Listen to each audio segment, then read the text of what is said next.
भगवान शंकर शिव के मस्तक पर, पिंडी पर, शिवलिंग पर धतूरा पहली बार चढ़ाया गया तो फुलेरा दूज का दिन था। इसलिए शिव महापुराण की कथा कहती है जिस दिन कोई मुहूर्त नहीं हो, कोई काम नहीं हो, उस दिन केवल फुलेरा दूज के दिन आप किसी भी दुकान का, व्यापार का, व्यवसाय का, जन्म का, आदि का कोई भी मुहूर्त कर लो, वो कभी ठप नहीं हो सकता, वो बढ़कर ही चलेगा। सारी जिंदगी के कांटे निकल जाते हैं, सारी जिंदगी के कांटे समाप्त हो जाते हैं फुलेरा दूज। कहते हैं दुनिया में सब दिन का दान, सब दिन का पुण्य समाप्त हो सकता है, और फुलेरा दूज का दान, पुण्य, सत्कर्म, भजन, कीर्तन, नाम स्मरण समाप्त नहीं होता। चक्कर आ जाते हो, अचानक गिर जाते हो, हापड़ी भराने लगती हो थोड़ा सा चलने पर, श्वास फूल जाती हो ज्यादा चढ़ने पर, उनके लिए विशेष है कि धतूरे की जड़ को, धतूरे का जो फल होता है उसकी जड़ महाराज निकाल कर, धोकर, उसको घिसकर शंकर भगवान पर उसका लेपन कर दीजिए। थोड़ी सी जड़ शिव जी पर चढ़ा दीजिए फुलेरा दूज के दिन। उस जड़ को पानी चढ़ाकर वापिस लेकर आ जाइए। जो मिर्गी का मरीज होता है, जिसको दमे की शिकायत होती है, श्वास की होती है, चलने में हापड़ी भरा जाती हो, फुलेरा दूज के दिन दोपहर के समय पर उसको वो जड़ केवल 3 या 4 बार सुगंध में सुंगा दी जाती है तो मिर्गी की बीमारी समाप्त हो जाती है, और जिसको दमा श्वास फूलता है उसको भी आराम लग जाता है। फुलेरा दूज के दिन उसके लिए नित्य आनंद का सुख दे जाती है। और भी ध्यान दें, जिसको बहुत भारी बीमारी हो, डॉक्टर कह रहे हैं कि ऑपरेशन की जरूरत है, ऑपरेशन कराना पड़ेगा, गांठ हो गई है, ये हो गया है, वो हो गया है, निवेदन है एक धतूरा फुलेरा दूज के दिन भगवान शंकर के शिवलिंग पर समर्पित करें, और 5 बेलपत्र नंदीश्वर भगवान पर अर्थात भगवान नंदी पर समर्पित करें। जीवन में कितनी बड़ी भी बीमारी होगी वो आगे नहीं बढ़ सकती, ऑपरेशन की जरूरत नहीं पड़ सकती, वो केवल फुलेरा दूज पर हो, केवल फुलेरा दूज के दिन, उसके सिवाय नहीं। और वो 15 मार्च को है, मौका मिला है, आनंद से। धतूरा होता है विषैला। कैसा होता है? विषैला, बहुत विष होता है धतूरे के अंदर। पर महाराज भगवान शिव को वो समर्पित किया जाता है जैसे पार्वती जी को लगा, जब कोई साथ नहीं दे रहा, पार्वती जी को लगा जब कहीं से सुख का अनुभव नहीं हो रहा, आनंद का अनुभव नहीं हो रहा, पार्वती जी ले गई धतूरा, पार्वती मैया ले गई उस बेलपत्र को शिव को। और प्रयास करना, अगर दुख है तो एक धतूरा समर्पित कर कर 1 लोटा पानी अवश्य समर्पित कर। उनके लिए भी कहूंगा जिनको शरीर में दाद हो जाती है, खाज हो जाती है, या खुजलियों का क्रम हो जाता है, उनके लिए भी महाराज धतूरे का पानी, धतूरा 1 लोटे में डाल दो, पानी रख दो उसमें, उसके अंदर थोड़ा सा चंदन डालकर वो पानी शिव जी को समर्पित कर दो। वही पानी को लेकर आ जाइए और कुछ देर तक शरीर में लगाकर बैठ जाइए महाराज। वो केवल फुलेरा दूज का है महाराज, उसको शरीर में लगाकर थोड़ी देर बैठ जाइए, 15-20 मिनट तक। शरीर के अंतर्गत कोई वस्त्र ना हो, उस वस्त्र को उतार कर उसको लगाकर बैठ जाओ। 2.5 से 3 महीने में दांत खाज, किसी भी चर्म रोग होगा वो धीरे धीरे समाप्ति की ओर हो जाएगा। महाराज फुलेरा दूज का महत्व शास्त्र कहता है, भले इसको छुपा कर रखा गया हो शास्त्रों के अनुसार, पर इसकी महत्व का जो दुकान, जो व्यापार, जो व्यवसाय,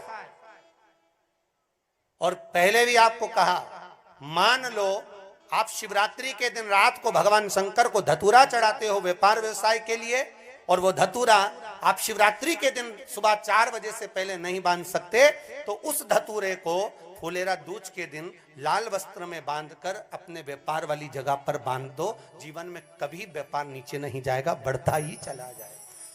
और उनके लिए भी निवेदन करूंगा जिनके यहाँ कर्जा बहुत है, बहुत कर्जा है, चूक ही नहीं रहा, पैसा ही नहीं रहा, व्यापार चले तो कर्जा चूके, उनके लिए भी निवेदन करूंगा। 1 धतूरा बेलपत्री के पेड़ के नीचे शिवलिंग का निर्माण कर कर फुलेरा दूज के दिन उस धतूरे को अपनी कामना कर कर हल्दी में भिंगोकर उसको भगवान शंकर को समर्पित कर दीजिए अपनी कामना कर कर। उसी हल्दी की 1 बिंदी अपने साथ में रुमाल में लगाकर अपने व्यापार व्यवसाय की जगह पर लेकर जाइए। कर्जा धीरे धीरे धीरे धीरे जब चूकेगा, जब लक्ष्मी आएगी तो लक्ष्मी की वृद्धि भी वो करता महाराज। ये फुलेरा दूज के उपाय। जिस दिन मां जगतजननी जगदम्बा अंबा स्वयं भगवान शंकर को मौन होकर देख कर विलापित होती हैं, नैनों से नीर बहता है, शिव को हुआ क्या, शंकर को क्या हुआ है, योगरदानी को हुआ क्या।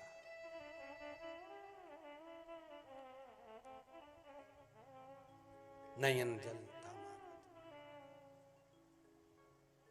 मैं तो बैठी थी गंगा किनारे, मैं तो बैठी थी गंगा किनारे,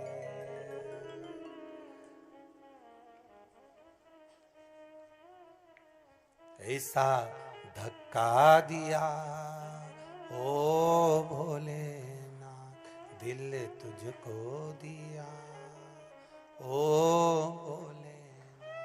भगवान शिव ओगड़दानी, त्रिकालदर्शी, कैलाशी, अविनाशी, इस चित्तवृत्ति के मन की बात को धारण करने वाले।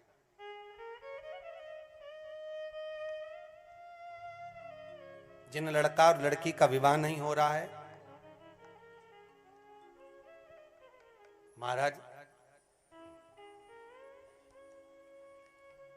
विवाह के लिए बहुत परेशान हो गए, उनके लिए भी 5 बेलपत्र, 1 धतूरा, 5 शमी पत्र अशोक सुंदरी वाले स्थान पर, चाहे मंगल हो, चाहे राहु हो, चाहे केतु हो, सारे ग्रह भले अनुकूल है नहीं है, प्रतिकूल है नहीं है, वो अपने अनुसार उसको लेकर शमी पत्र, बेलपत्र और धतूरा हाथ की हथेली में रखकर, जिसका मंगल विवाह नहीं हो रहा, बहुत कष्टप्रद है, हाथ में रखकर अशोक सुंदरी, अशोक सुंदरी का स्थान सबको मालूम है ना, भगवान शंकर की जलाधारी पर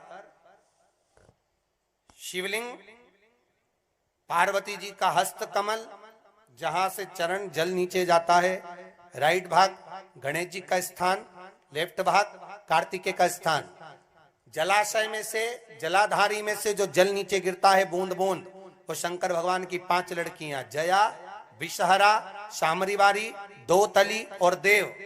शंकर जी की 1 लड़की और अशोक सुंदरी 6ठे नंबर की, उसका स्थान, इन पानी जो जाता है उसके बीच में जो मोटी सी लाइन होती है, उस मोटी सी लाइन पर जो स्थान है वो अशोक सुंदरी का स्थान है।